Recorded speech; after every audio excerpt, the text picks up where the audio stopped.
وملجانا ومأوانا محمد صلی اللہ علیہ وسلم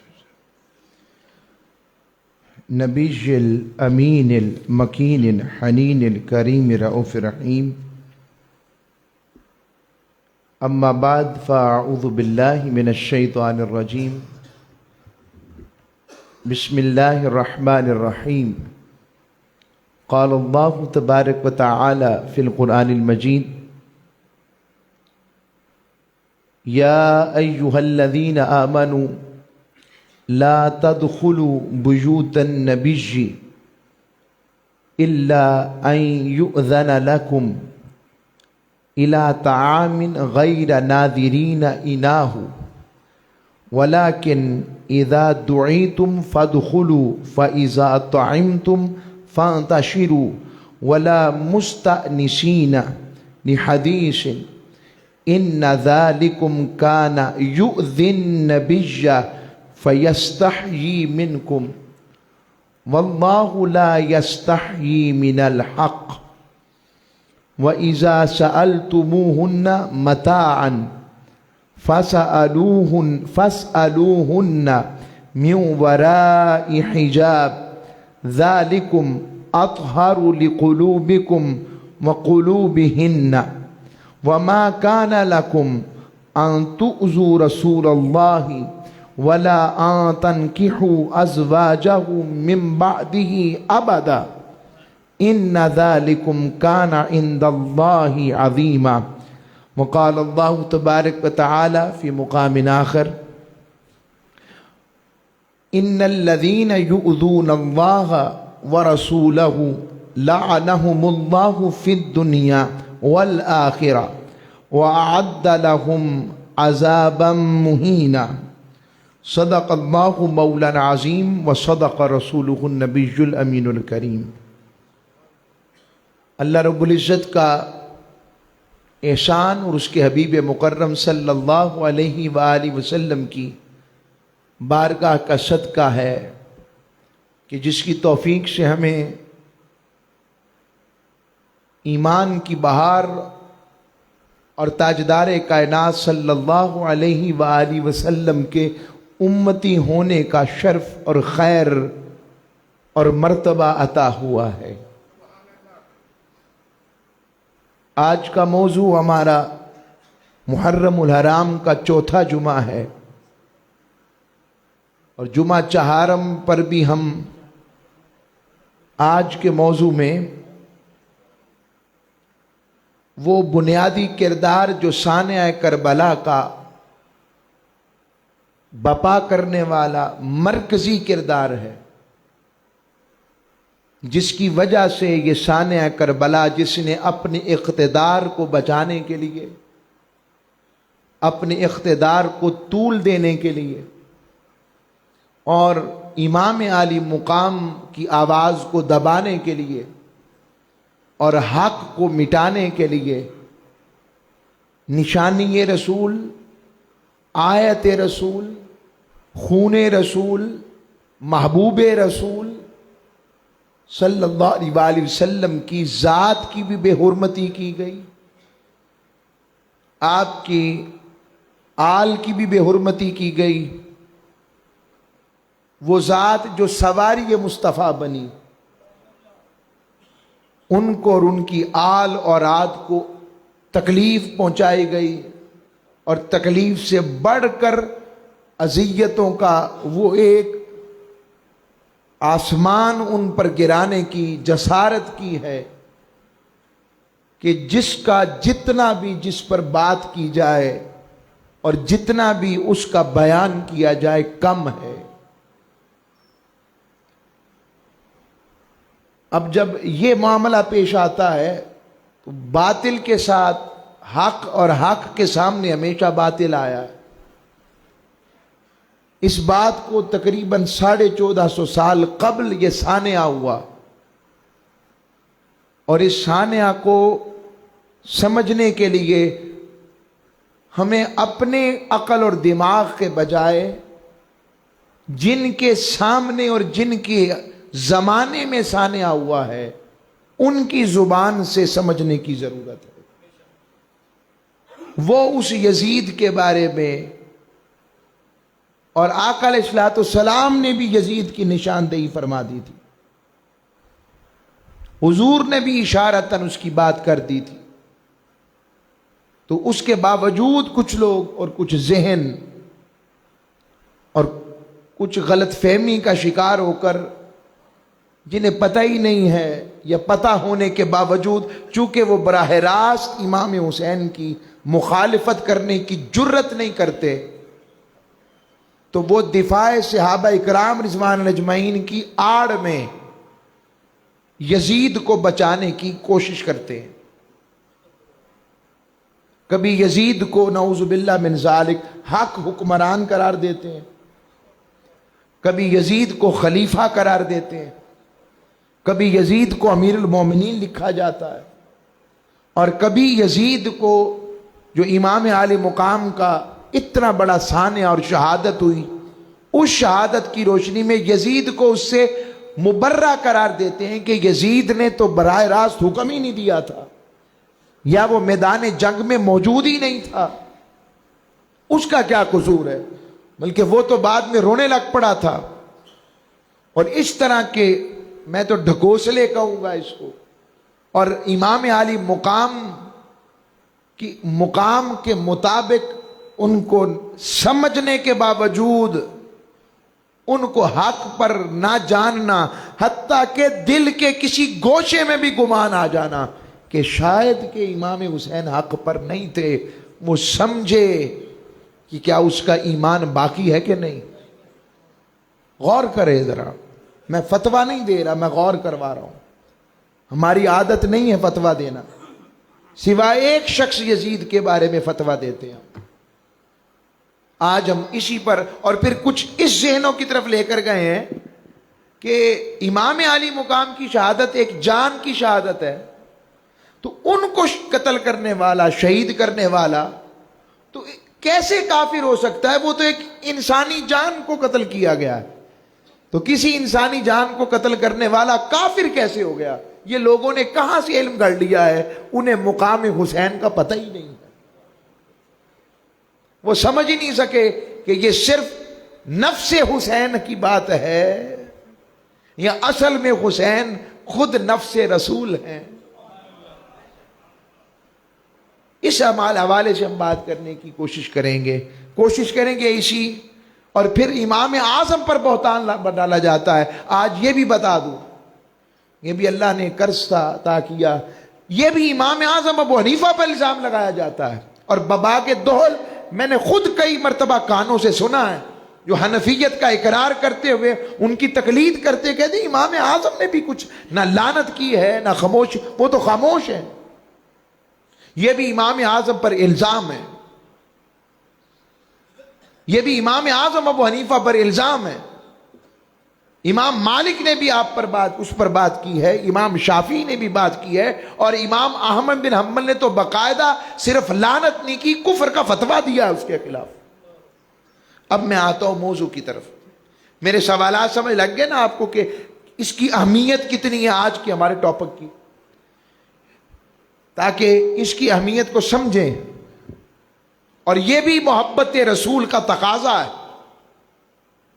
جو حضور کی آل سے پیار نہ کرے، آقا علیہ السلام کی آل کے اوپر ہونے والے ظلم کے اوپر خاموشی اختیار کرے، یا اس ظلم کو ظلم نہ سمجھے، اور حتیٰ کہ دو شہزادوں کی جنگ قرار دے دی جائے، انا للہ و انا الیہ راجعون۔ آئیں، میں نے قرآن مجید کی آیت پڑھی آپ کے سامنے، تاجدار کائنات صلی اللہ علیہ وسلم کی زوجہ محترمہ جن کا نکاح آقا صلی اللہ علیہ وسلم سے ہوا، حضرت زینب بنت حجش رضی اللہ تعالی عنہ ام المومنین، تو ولیمہ کے وقت صحابہ کرام آقا علیہ السلام کے حجرہ مبارک میں بیٹھے رہے، حضور تشریف لاتے تو صحابہ وہیں پر بیٹھے ہوئے تھے۔ اب صحابہ کا بیٹھنا اصل میں آقا کی قربت کے لیے ہوتا تھا، وہ فضول بیٹھنے والے لوگ نہیں، ان کا سب کچھ تو محبوب کو تکنے پر تھا۔ اب وہ بیٹھے رہے، اب آقا علیہ السلام کہ دل میں تھا کہ یہ جائیں تو تاکہ میں کچھ آرام کر سکوں اور اپنے ایام کو، اپنے آپ کو خود آرام سے، سکون سے تھوڑی دیر آرام کر لیں، استراحت فرما لیں۔ جب یہ ذہن میں بات آئی اور آپ بار بار آتے چلے جاتے، تو اللہ رب العزت نے پھر خود قرآن کی اس کے بعد آیت اتاری، اور آیت یہ کوئی بڑا مسئلہ نہیں تھا۔ لگتا ہے بڑا مسئلہ، آپ بتائیں کوئی، وہ حرام کا مسئلہ، کوئی حلال کا مسئلہ، کوئی توحید کا مسئلہ، کوئی اللہ کی وحدانیت کا مسئلہ۔ اللہ کریم اپنے محبوب کے بارے میں اگر انگلش میں کوئی اتنا ٹچی ہے، اردو میں کہوں تو اتنا حساس ہے اپنے محبوب کے بارے میں۔ رب باری تعالیٰ نے قرآن میں آیت اتاری اور محبوب کے گھر آنے کے لیے آداب بتائے کہ میرے محبوب کے گھر میں کیسے آنا ہے، کب آنا ہے، کتنی دیر بیٹھنا ہے اور کیا کرنا ہے تو چلے جانا ہے۔ یہاں تک رب باری تعالیٰ نے اپنے محبوب کی بارگاہ کا طریقہ بتایا۔ سورہ احزاب 33 نمبر سورہ ہے، آیت نمبر 53 53۔ اللہ رب العزت نے فرمایا، اے ایمان والو، تم میرے نبی کے گھر میں داخل نہ ہوا کرو سوائے اس کے کہ تمہیں کھانے کی اجازت دی جائے۔ یعنی پہلے میرے محبوب کے دروازے پر کھڑے ہو کر اجازت مانگو، پھر میرے محبوب کی بارگاہ میں آؤ، اجازت مانگ کر آؤ۔ اس سے یہ بات بھی حل ہو گئی کہ در والوں میں اور گھر والوں میں فرق کیا ہوتا ہے۔ گھر والا کھٹکھٹا کر نہیں جاتا، وہ چابی پکڑتا ہے اندر چلا جاتا ہے، اور جو در والے باہر والے ہوتے ہیں وہ دروازہ کھٹکھٹاتے ہیں۔ تو گھر والے وہ ہیں اور جو آئے گا باہر سے وہ در والا۔ بس میں نے اشارہ دے دیا۔ جب یہ معاملہ ہوا، اب یہ بھی کہا کہ تم نے بیٹھے نہیں رہنا کہ کھانا پکنے کا انتظار کرتے رہو۔ جیسے ہمارے ہاں ایک انداز ہوتا ہے، وہ روٹی کھا کے جاؤں گے، ایک انداز سمجھنے کے لیے، ایک محبت کا۔ رب نے کہا نہ، ایسے بھی نہیں کرنا۔ بس جب تمہیں بلایا جائے اندر آؤ، کھانا کھاؤ، فوراً نکل جاؤ، منتشر ہو جاؤ۔ میرے محبوب نے اور بھی کام کرنے ہوتے، چلو فانتشروا، پھیل جاؤ، بکھر جاؤ۔ اور فرمایا وہاں دل لگا کر باتیں کرنے کے لیے نہ بیٹھے رہو۔ یہ قرآن کی نص بتا رہا ہوں، کوئی ترجمہ نہیں ہے، وہ شرح نہیں ہے، تفسیر نہیں، ترجمہ ہے صرف۔ اور فرمایا کیوں؟ اب دیکھیں رب کتنے اپنے محبوب کی بارگاہ میں حساس ہے۔ اس سے کیا ہوتا ہے، اِنَّا ذَالِكُمْ كَانَ يُؤْذِي النَّبِيَّ، اس سے میرے محبوب کو اذیت تکلیف ہوتی ہے۔ اتنی بات سے بھی یہ بھی مجھے میرے محبوب کو تکلیف دیتا ہے۔ فَيَسْتَحْيِي مِنْكُمْ، مگر میرے محبوب سے بڑھ کر حیا دار کون ہے؟ وہ حیا کرتے ہیں کہ میں اپنی بات تمہیں بتاؤں، وہ خاموش ہیں اپنی طبیعت اور فطرت کی وجہ سے۔ اللہ فرماتا ہے مگر میں تو ہوں نا، میں حق بات کہنے میں نہیں شرماتا، میں اپنے محبوب کی بارگاہ کے آداب بتا رہا ہوں، کیسے آنا ہے، کیسے بیٹھنا ہے، کب کھانا ہے، کب پینا اور کب چلے جانا ہے۔ یہ سارے اصول رب اپنے محبوب کے بتا رہا ہے۔ وجہ صرف ایک ہے، میرے محبوب کو تکلیف نہ ہو۔ اب یہ نہ تکلیف کو تلوار کے ذریعے، نہ زبان کے ذریعے، نہ باتوں کے ذریعے ہے، نہ دشمنی کے ذریعے ہے، نہ فساد کے ذریعے ہے، نہ عداوت کے ذریعے ہے، نہ بغض کے ذریعے ہے، نہ حسد کے ذریعے ہے۔ یہ تکلیف کیسی ہے؟ بس اتنی سی بات کہ اس سے میرے محبوب کے دل پر بوجھ آیا ہے۔ رب نے کہا مجھے پسند نہیں کہ تم ایسا کرو، چہ جائے کہ کوئی عداوت رکھے، کوئی بغض رکھے، کوئی تکلیف پہنچائے، کوئی بھوکا رکھے، کوئی پیاسا رکھے، یہ ایک علیحدہ معاملہ ہے، وہ تو اس سے بہت اوپر چلا جاتا ہے۔ رب نے کہا اتنی بھی بات مجھے گوارا نہیں ہے، دھیان سے۔ اچھا، اس سے اگلی بات پھر کہی، ایک اور بات کہ میرے محبوب کی ازواج سے جب تم نے اب کوئی چیز مانگنی ہے، بات کرنی ہے، بغیر پردے کے نہیں کرنی، پردے کے پیچھے سے ان سے چیز مانگنی ہے۔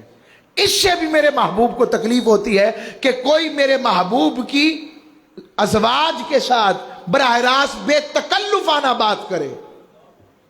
رب نے کہا یہ بھی نہیں کرنی۔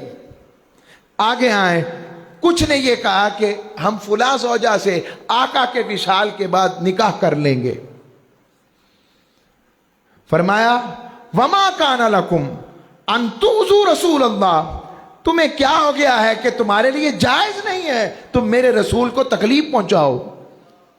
ولا ان تنکحوا ازواجہم من بعدہ ابدا، ان کے بعد بھی ان کے ساتھ نکاح کرو، یہ درست نہیں ہے، یہ جائز نہیں ہے، یہ تمہارے لیے ہو ہی نہیں سکتا. میرے محبوب کا وصال بھی ہو جائے تب بھی تمہارے لیے جائز نہیں ہے میرے محبوب کی ازواج سے نکاح کرو. کیوں؟ ان تؤذوا رسول اللہ، کہ تم میرے رسول کو تکلیف دو گے. آپ اس نقطے کو سمجھیں، رب فرما رہا ہے میرے محبوب کے وصال کے بعد بھی ایسا عمل جو میرے محبوب کی مرضی کے خلاف ہے اس سے بھی میرے محبوب کو تکلیف ہوگی. ایک نقطہ، اور اسی نقطے میں حیات رسول ہے.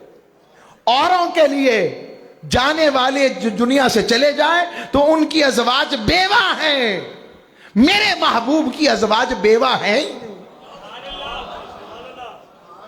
بیوہ تو وہ ہوتی ہے جس کا چلا جائے اور جس کا کہیں بھی نہ جائے، جا کر بھی کہیں نہ جائے.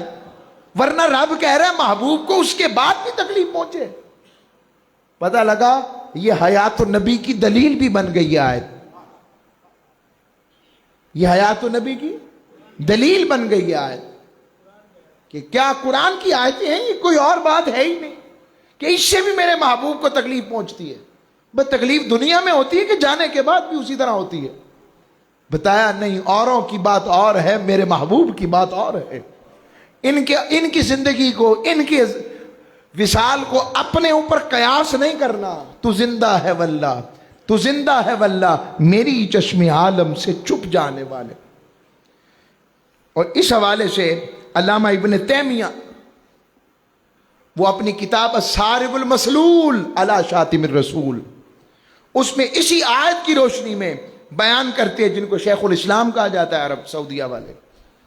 وہ کہتے ہیں انہو قرن اذاہ بازاہ کما قرن طاعتہ بطاعتہ فمن آزاہ فقد اذى اللہ تعالی وقد جاء ذلك منصوصا عنہ ومن اذى اللہ فهو کافر.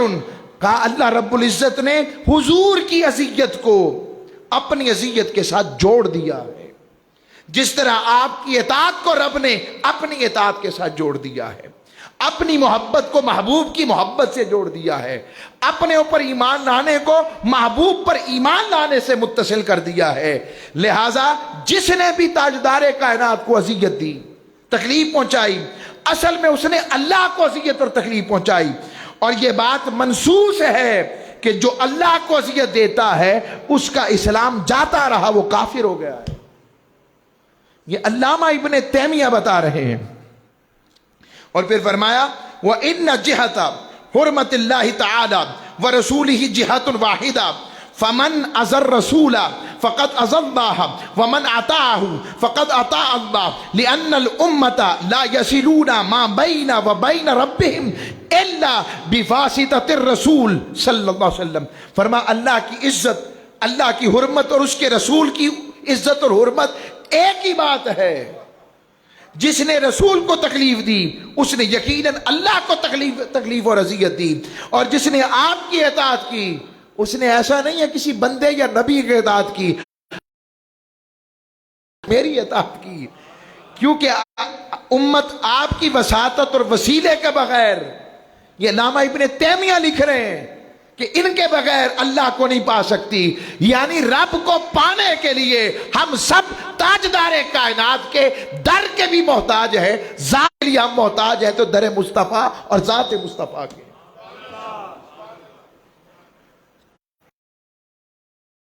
اور پھر اللہ نے فرمایا جو ان الذین یؤذون اللہ، جو اللہ کو اذیت دیتا ہے، اس کے رسول کو اذیت دیتا ہے، لعنہم اللہ فی الدنیا والآخرہ، اس پر دنیا اور آخرت میں لعنت ہے. کہ حضور کو اذیت دینا، کس کو اذیت دینا ہے؟ یہ بات ہماری کو اتنی بھی پسند نہیں کوئی تھوڑی دیر زیادہ محبوب کے دروازے پر گھر میں بیٹھا بھی رہے اور اس سے میرے محبوب کو تکلیف ہو، یہ بات بھی رب کو پسند نہیں ہے۔ اب عذاب کی 3 قسمیں ہیں، یہ بھی ذہن میں رکھیں۔ ایک ہے عذاب علیم اور ایک ہے عذاب مہین۔ میں اختصار کے ساتھ ایک ایک جملے میں بات ختم کر رہا ہوں۔ عذاب عظیم یہ کافروں اور غیر کافروں دونوں کے لیے آتا ہے، ظالموں کے لیے بھی آتا ہے، فاسقوں کے لیے بھی آتا ہے، جھوٹوں کے لیے بھی آتا ہے اور مجرموں کے لیے بھی آتا ہے۔ اور عذاب علیم یہ عمومی طور پر کافروں کے لیے آتا ہے۔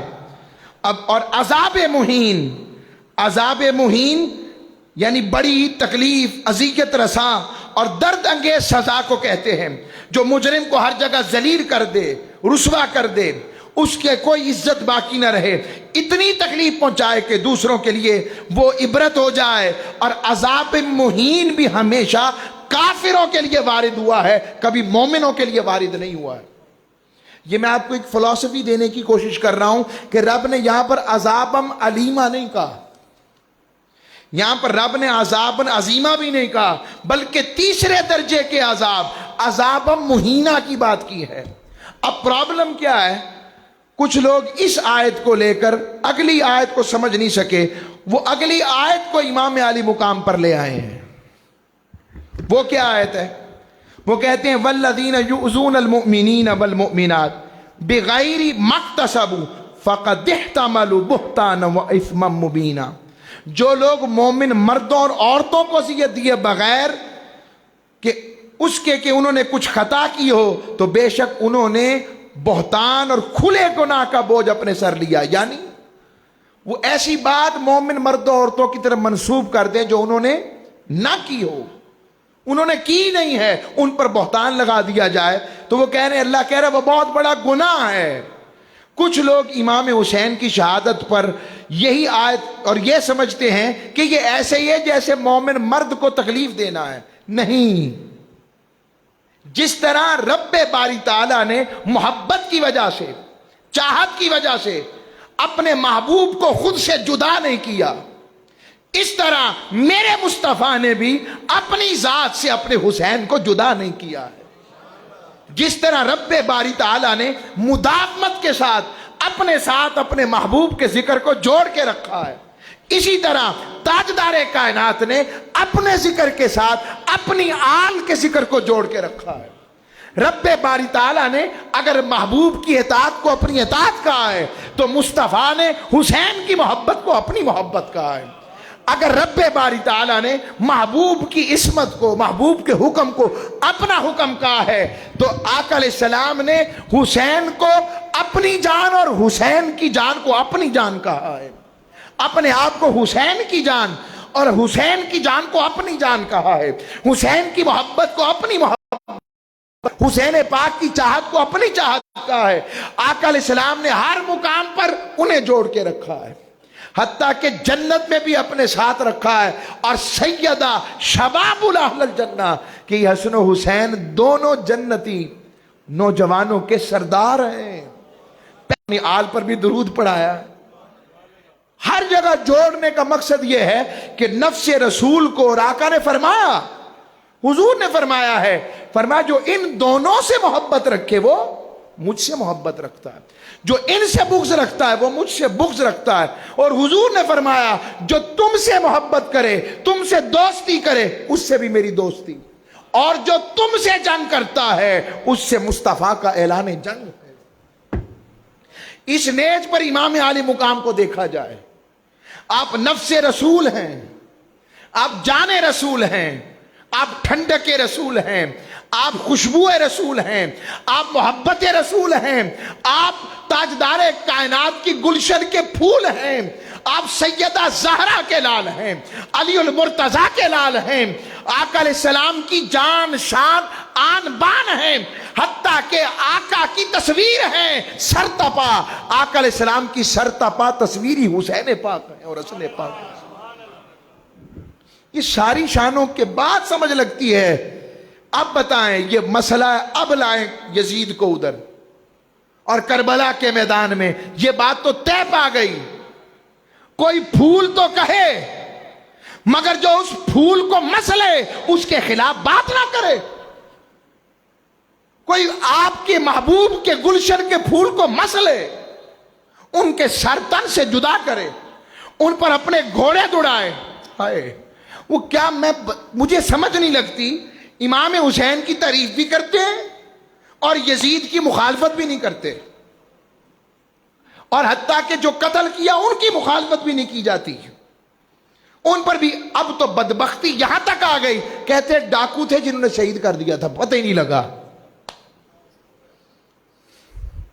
یہ ہمارے ایمانوں کی حالت ہے. یعنی آہستہ آہستہ محبت رسول, حضور نے فرمایا تھا, سنو تاجدار کائنات کا فرمان ہے, فرمایا جو شخص کعبۃ اللہ میں نماز پڑھتا ہو, روایات میں آتا ہے شمر نے 17 حج کیے تھے. کتنے؟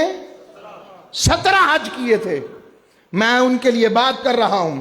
تاجدار کائنات نے فرمایا جو شخص کعبۃ اللہ میں نماز پڑھے, عمرہ کرے, طواف کرے اور نماز ایسے پڑھے ایک ٹانگ اس کی قربت حجر اسود میں ہو اور ایک ٹانگ رکن یمانی کے پاس ہو یا بیت اس کے قربت میں نماز, یعنی بہت قریب والے مقام پر, اور دل میں بغض اہل بیت ہو, سرکار نے فرمایا ہے وہ قیامت کے دن ایمان والوں میں نہیں یہودیوں میں اٹھایا جائے گا.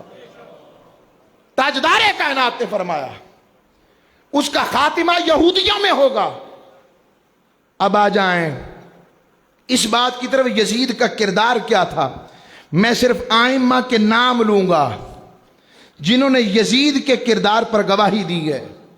سب سے پہلے مدینہ والوں نے گواہی دی, حضرت عبداللہ بن زبیر نے گواہی دی, حضرت ماقل بن سنان نے گواہی دی, حضرت عبداللہ بن حنظلہ غسیل الملائکہ یعنی حضرت حنظلہ جو احد میں شہید ہوئے تھے ان کے شہزادے حضرت عبداللہ نے گواہی دی, حضرت منذر بن زبیر بن عوام نے گواہی دی, حضرت عبداللہ بن عیاش نے گواہی دی, حضرت احنف بن قیس نے گواہی دی, عمر بن عبدالعزیز نے گواہی دی, امام حسن بصری نے گواہی دی, امام ابن حزم نے گواہی دی, امام بلازری نے گواہی دی, علامہ مسعودی نے گواہی دی, امام ابن حبان نے گواہی دی, علامہ مخزومی نے گواہی دی, امام سیوطی نے گواہی دی, امام ذہبی نے گواہی دی, ابن تیمیہ نے گواہی دی, علامہ ابن ابراہیم حلبی نے گواہی دی, شیخ عبدالحق محدث دہلوی نے گواہی دی, شیخ عبدالعزیز محدث دہلوی نے گواہی دی, قاضی ثناء اللہ پانی پتی نے گواہی دی, حتیٰ کہ یزید کے بیٹے معاویہ بن یزید نے اپنے باپ کے خلاف گواہی دی کہ اس کا کردار کیا تھا. ان سب کو کہاں لے کے جائیں گے آپ؟ یہ تاریخ کے میں نے محدثین کا نام لیا اور گھر والوں کی گواہی دے دی. حسین کے بھی گھر والوں میں سے کسی نے حسین کی مخالفت کی گواہی دی تو دکھائیں, اور جن کی گواہیاں رب دے کہ یہ پیدائشی ہی پاک ہیں, جن کی گواہیاں رب دے اور جن کو وہ مباہلہ کے موقع پر گود میں لے کر حق نمائی کی تربیت آقا کی آغوش میں ملی ہو, وہ کبھی حق سے ہٹ سکتے ہیں؟ یہ میں نے سارے نام پڑھے آپ کے سامنے. اب یزید پر لعنت کس کس نے کی ہے؟ بس بڑی بڑی ہستیاں لوں گا. سب سے پہلے ام المومنین حضرت ام سلمہ نے آپ نے لعنت کی ہے یزید پر. حضرت ام سلمہ نے, یہ خطاب کے اینڈ کے اوپر ضرور خاص بات ہوگی ضرورت کے لیے, وہ ابھی روک رہا ہوں, صرف گفتگو جاری رہے گی, اس کو میں اینڈ پہ کروں گا, ٹھیک ہے؟ اس کے لیے ہمارے ساتھی وہیں پر کھڑے رہیں گے. پھر اینڈ پر آگے چلتے ہیں. حضرت ام سلمہ نے آپ کیا فرمایا؟ قرآن مجید فرقان حمید کی آیات کے بعد حضرت ام سلمہ کی طرف بڑھتے ہیں. حضرت ام سلمہ روایت کرتی ہیں جو زوجہ مصطفیٰ ہیں, ام المومنین. بتائیں ام المومنین بھی کبھی کوئی غلط بات کر سکتی ہیں؟ جب ان کے پاس حضرت حسین بن یزید, حسین ابن علی رضی اللہ تعالی کی شہادت کی خبر آئی تو انہوں نے قاتلین حسین کو بد دعا دی اور ان پر لعنت کرتے ہوئے فرمایا قاتلوہ قاتلہم اللہ, غروہ وضلوہ لعنہم اللہ، انہوں نے کہا کہ امام حسین کو شہید کر دیا، اللہ انہیں ہلاک کرے، انہوں نے آپ کو دھوکہ دیا، آپ کی بے توقیری کی، اللہ ان پر لعنت کرے۔ تو قاتلین امام علی مقام پر لعنت کس نے کی؟ حضرت ام سلمہ نے۔ کئی یہ بھی کہتے ہیں پتہ نہیں کون سچا تھا، چپ رہا کرے، قیامت کو پتہ لگ جائے گا۔ آپ کو پتہ ہی نہیں ہے، ابھی تک تمہیں پتہ نہیں لگا سچا کون ہے؟ سچوں کے ہی سچے ہوتے ہیں اور پاکوں کے ہی پاک ہوتے ہیں۔ یزید کے ابو جی صحابی رسول ہیں، حضرت امیر معاویہ رضی اللہ تعالیٰ عنہ۔ ان کے لیے ہم کوئی ایسی بات نہیں کرتے، مگر یزید کو ہم چھوڑتے نہیں۔ ان کے دامن، صحابیت کے دامن میں یزید نہیں آتا۔ نوح علیہ السلام کا بیٹا پھر کہاں لے کے جائیں گے، جس کی گواہی قرآن نے دی ہے، اور ادھر حسین پاک کے گھرانے کی بھی گواہی قرآن نے دی ہے۔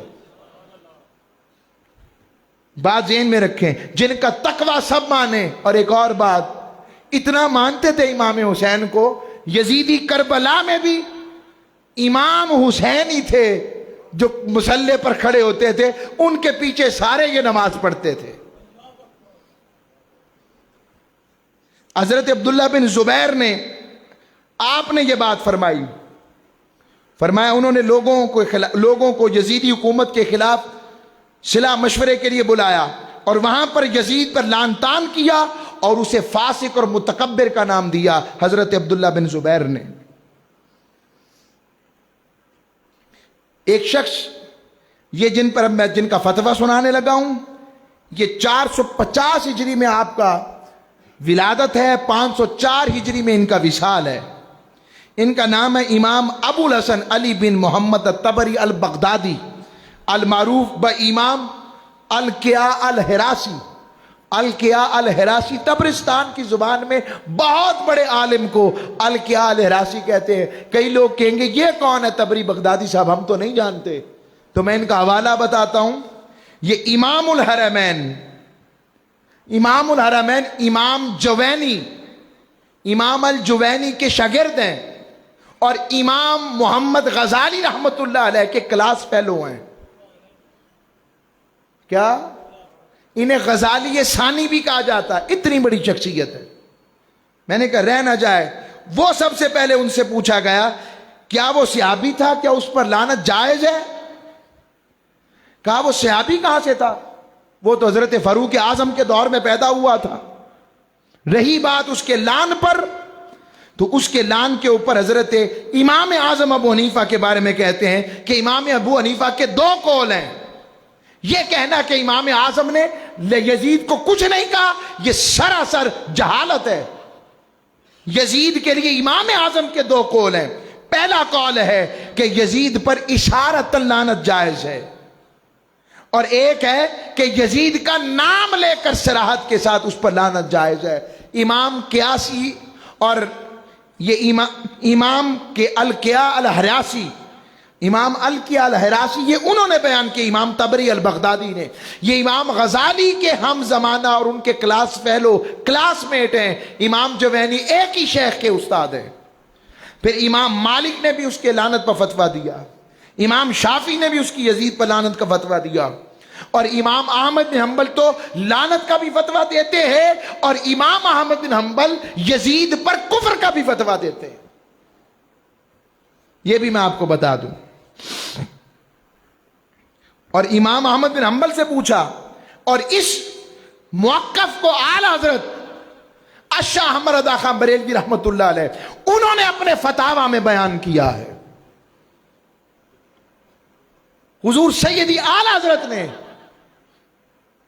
ان کا نام بھی لیں اور پھر بھی انہیں یزید کی خبر نہ ہو، سوچنا چاہیے ہماری صفوں میں یہ ہوائیں کہاں سے اٹھ پڑی، غور کرنا چاہیے۔ تو امام احمد بن حنبل وہ لکھتے ہیں، امام احمد بن حنبل ان کے اتباع اور موافقین اسے کافر کہتے ہیں۔ حالانکہ امام احمد بن حنبل کیا کرتے ہیں، نماز کیسے پڑھتے ہیں؟ سعودیہ میں نماز کیسے پڑھی جاتی ہے، عرب میں؟ وہ رفع دین کرتے ہیں۔ امام احمد بن حنبل کے مقلد ہیں۔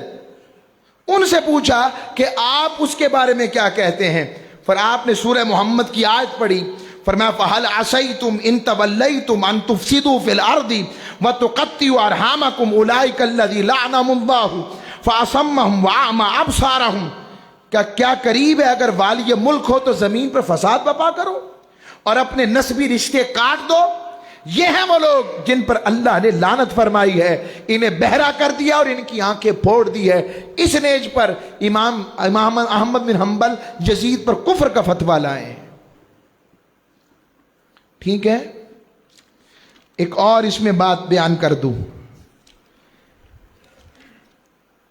پھر یہ بتائیں، حضور نے فرمایا تھا جو مدینے والوں کو ڈرائے وہ قیامت کے دن دوزخ میں یوں گھول دیا جائے گا جیسے نمک کو پانی میں گھول دیا جاتا ہے۔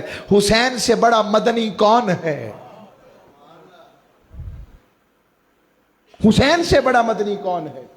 جس کے یزید وہ بدبخت ہے جس کے حکومت کی ابتدا ثانیہ کربلا سے ہوئی، اور جب مرا تھا کئی لوگ اس کے توبہ کی بات کرتے ہیں کہ شاید اس نے توبہ کر لی ہو۔ توبہ کہاں سے کی؟ اس کی فوج نے کعبۃ اللہ کا محاصرہ کیا ہوا تھا اور وہاں پر کعبۃ اللہ پر پتھر برسا رہی تھی کہ اس دوران کلونج کے درد سے مر گیا۔ توبہ کا موقع کہاں ملا اسے؟ او حسین کو قتل کرنے والا اور حسین کی آل کو تکلیف دینے والا، اور رب توبہ کی توفیق دے، رب چاہتا ہے نہیں اسے توبہ کی توفیق ملے۔ یہ خون حسین اور خون رسول کے ساتھ ایسا کرنے والا۔ اہل سنت کہ سارے ساتھی اور اہل اسلام بالعموم اور اہل سنت بالخصوص یہ پتہ لگ رہا ہے یزید کے کردار کا۔ کئی لوگ کہتے ہیں کہ ضرورت نہیں ہے یزید پہ اتنا بات کرنے کی۔ آج بات کرنے کی ضرورت اس لیے ہے تاکہ ہم ہوش کی آنکھیں کھولیں اور ہوش کے ناخن لیں، اور اپنے علماء کے پاس، ایسے سکالرز کے پاس بیٹھا کریں جو یہ بات تحقیق سے بتا سکے۔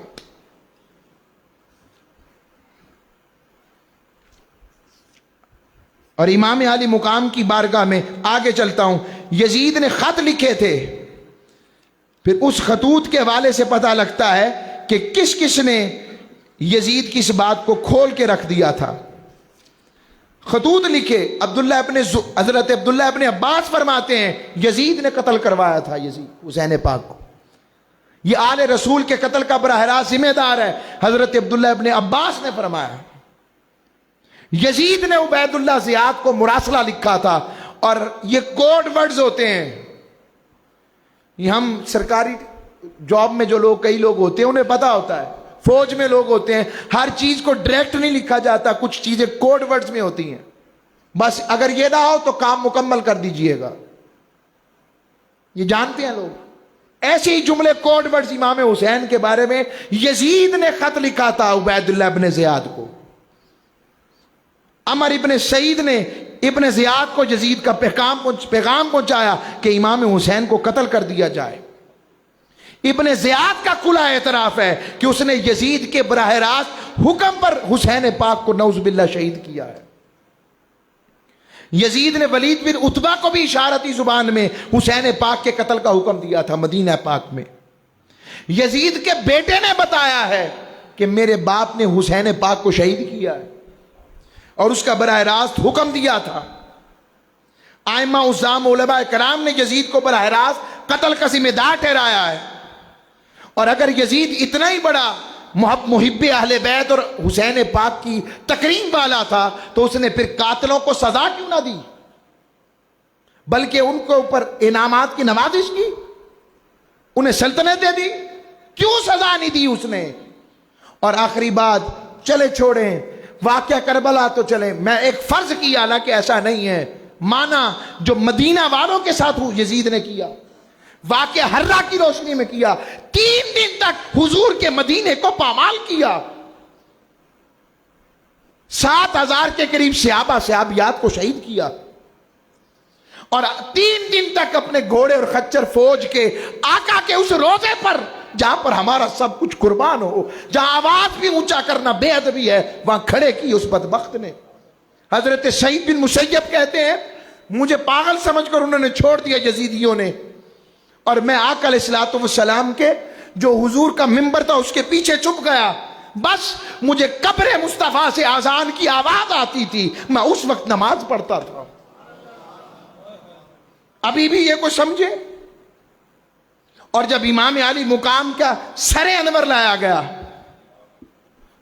ایک تو یزید زیاد کے دربار میں لایا گیا تھا اور ادھر بھی لایا گیا، ادھر بھی اس نے بھی حضرت امام حسین کے لبوں پر چڑی مارتا تھا، اور اس کے شعر ہیں، کہنے لگا آج ہم نے بدر والوں کا بدلہ لے لیا ہے، میرے بڑے زندہ ہوتے۔ یہ شعر اور یہ ساری باتیں، یہ سارے جھوٹے۔ اتنی بڑی تعداد آئمہ کی، اہل علم کی ایک جانب کھڑی ہے اور چند دوسرے ہیں، اور ہماری آئندہ نسلوں کو بتایا جاتا ہے حسین پاک کا ذکر کرنا تفرقہ، فرقہ واریت ہے، یہ کہ ہمارا کام نہیں۔ اور صحابہ کے دفاع کا تمہیں صحابہ سے بھی کوئی غرض نہیں ہے۔ ایسی سوچ والوں نے تو حضور کی شان کو نہیں چھوڑا، چاہے جائے کہ حسین پاک کی بات آ جائے۔ آئیں اس پیغام کو لے کر جائیں، اختتام کر رہا ہوں، اس پیغام کو سمجھیں، اس یزید کے کفر کے اوپر یہ ساری باتیں، ہم تو اسے اسلام والا سمجھتے ہی نہیں، جو آقا کی نشانیوں کی بے حرمتی کرے ایمان والا؟ تو حسین پاک حضور کی نشانی نہیں تھے؟ کیا اس جسم پر، ان لبوں پر، ان گردنوں پر کیا حضور نے بوسہ نہیں دیا تھا؟ اگر کپڑا مس ہو جائے، وہ کپڑا اس جیسا کپڑا کوئی نہیں ہوتا، اور حسین تو خود جسم مصطفیٰ کا حصہ ہے۔ خدا را اسے فرقہ واریت مت سمجھیں۔ اور مزید تحقیق کے لیے کتاب یہ آپ کے لیے ریفر کر رہا ہوں، پڑھیے اسے، بہت شاندار محققانہ کتاب آئی ہے، القول المتین امر یزید اللعین، یزید کے کفر اور اس پر لعنت کا مسئلہ۔